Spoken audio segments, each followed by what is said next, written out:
Kita yang sejauh ini meremehkan dengan yang ditinggalkan oleh nenek kakek kita terdahulu. Tapi sebetulnya jika kita mau lebih cermat lagi dalam mengkaji seluruh ilmu yang ditinggalkan oleh para leluhur, mungkin ada baiknya jika tidak hanya sekedar katanya. Bahkan unsur tubuh manusia, lemah geni banyu angin ini kan ilmu yang ditinggalkan oleh leluhur kita terdahulu. Maksudnya adalah lemah ini tanah, geni ini adalah energi panas matahari, banyu itu adalah air yang menyentuh dengan tanah, dan kemudian angin adalah udara.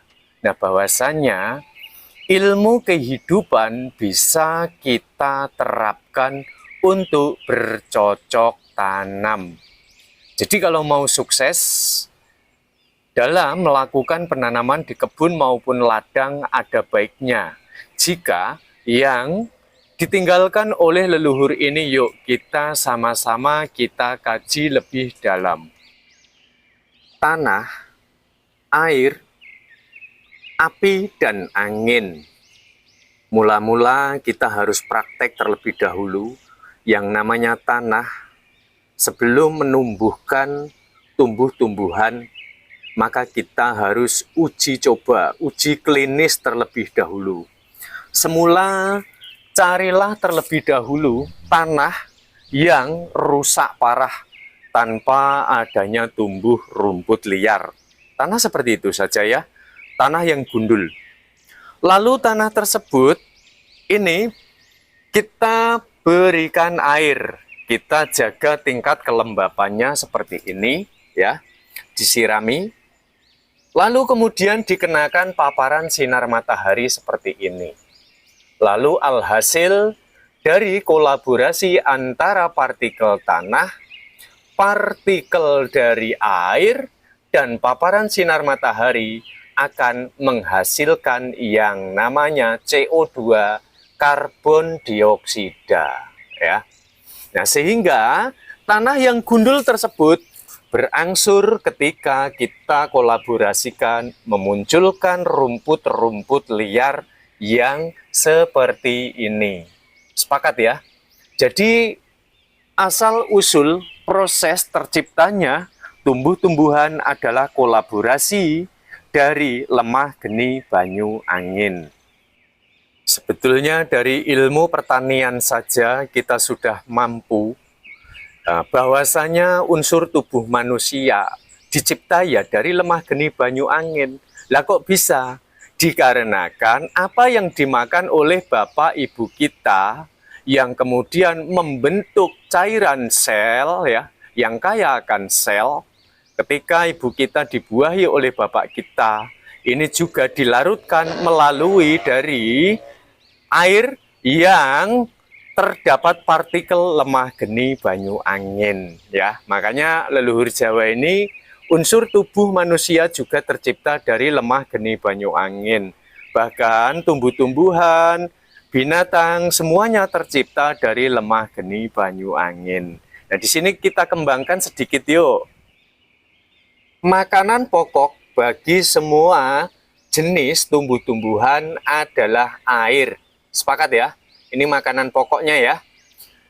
Setelah itu untuk melarutkan seluruh makanan yang dihasilkan oleh mikroorganisme di media tanamnya. Jadi gini, jangan jauh-jauh. Mikroorganisme itu apa, Bang? Mikroorganisme adalah bakteri yang teramat sangat kecil. Jadi ketika sudah berkolaborasi partikel tersebut dengan yang ada di sekitarnya, di media tanam itu akan mengalami yang namanya faktor pembusukan, di mana faktor pembusukan tersebut diakibatkan oleh jamur yang disebut dengan patogen. Nah, patogen inilah yang akan mengurai, meluluh lantahkan sehingga daun-daun, rumput-rumput yang meninggalkan akar mengalami faktor yang namanya pembusukan. Nah, setelah itu maka akan dimakan oleh binatang yang disebut mikroorganisme. Nah, mikroorganisme ini tadi dia akan mengeluarkan kotoran dari sisa-sisa hasil makanan yang dia makan. Nah, dari kotoran mikroorganisme inilah maka dapat memunculkan yang namanya tumbuh-tumbuhan. Setuju ya? Jadi yang perlu digarisbawahi, tingkat kelembapan ini sangatlah penting untuk mengantarkan tanaman kita agar tetap selalu untuk hidup. Sepakat ya? Nah, maka dari itu, kalau kita mau lebih cermat menjaga tingkat kelembapan, berarti sama halnya kita sudah memberikan suplai makanan pokok. Coba kalau kita kurang nasi, tubuh kita lemas atau tidak? Coba kalau tumbuhan kurang yang namanya sumber makanan pokok, kurang air, pasti juga hidupnya tidak akan bisa subur. Daya tahan tubuhnya, batangnya yang rentan sekali dengan serangan hama. Sepakat ya? Buatlah media tanam yang subur dengan menggunakan kompos organik yang alami. Nah, lalu kita juga harus memperhatikan yang namanya manajemen ini partikel dari cahaya sinar matahari. Nah, jadi gini kawan-kawan, mungkin kalau tanaman padi terkena paparan sinar matahari dari pagi hingga sore, hasilnya akan sangat bagus. Tapi khususnya untuk jenis sayur mayur, jika terkena paparan sinar matahari yang terlalu berlebih, apalagi yang terlalu menyengat, dapat mengakibatkan warna daun ini mudah untuk mengalami penuaan lebih dini, yang ciri-cirinya daun mudah mulai menguning. Nah ya, jadi memperhatikan manajemen untuk yang namanya paparan sinar matahari, ini pun kita harus memperhatikan, jangan hanya sekedar katanya. Setuju ya sampai di sini ya? Nah, satu contoh, umpama kita menanam tanaman tomat atau cabai di wilayah yang gersang dan panas, terkena paparan sinar matahari dari pagi sampai sore, boleh dipraktekkan. Pertumbuhannya, besarnya akan lama, daunnya pun akan banyak mengalami keriting. Dah, sampai di sini ya, nanti dikembangkan sendiri. Lalu untuk yang berikutnya adalah memahami sumber nutrisi yang dibutuhkan bagi tanaman.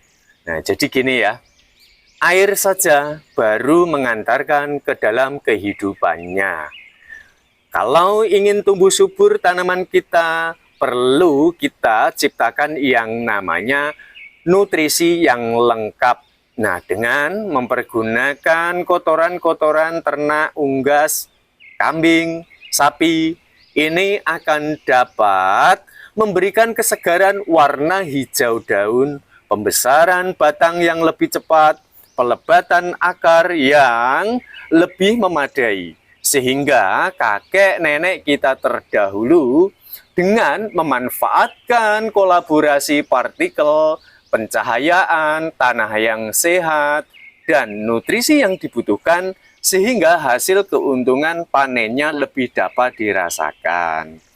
Nah, jadi kita harus tahu persis kenapa toh para petani, para pekebun sekarang lebih suka dengan yang namanya instan, padahal kandungan-kandungan bahan yang terkandung di dalamnya tidak tahu. Tapi sadarkah, jika ya memang benar dengan menggunakan pupuk yang milenial, ini memang tingkat kesuburannya lebih cepat. Tapi alam bawah sadar kita harus kembali kontrol. Kalau membeli pupuk-pupuk di luaran, otomatis mengalami yang namanya peningkatan dari pembiayaan. Betul apa betul ini? Nah, jadi di sini tergantung dari kita. Jika kita ingin menyegerakan dengan cara modern, ya monggo. Hasil keuntungannya pun mungkin besar, tapi juga harus dipotong dengan angka pembiayaan.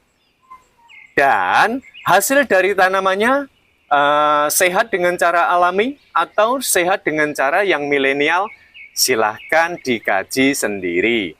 Lalu jika kita memanfaatkan dengan cara organik, bahan-bahannya adalah gratis ya. Jadi nilai keuntungannya betul-betul dari hasil panen lebih dapat kita rasakan. Nah, ini pondasi dasar untuk bercocok tanam, di mana cara kita memanajemen dalam berkebun ataupun berladang, mau menempuh dengan cara modern, milenial, atau dengan cara yang diturunkan, diwariskan oleh para leluhur terdahulu, ya monggo. Baik, kita jumpa pada edukasi bermanfaat selanjutnya. Salam cinta tanaman, semoga panen semakin melimpah.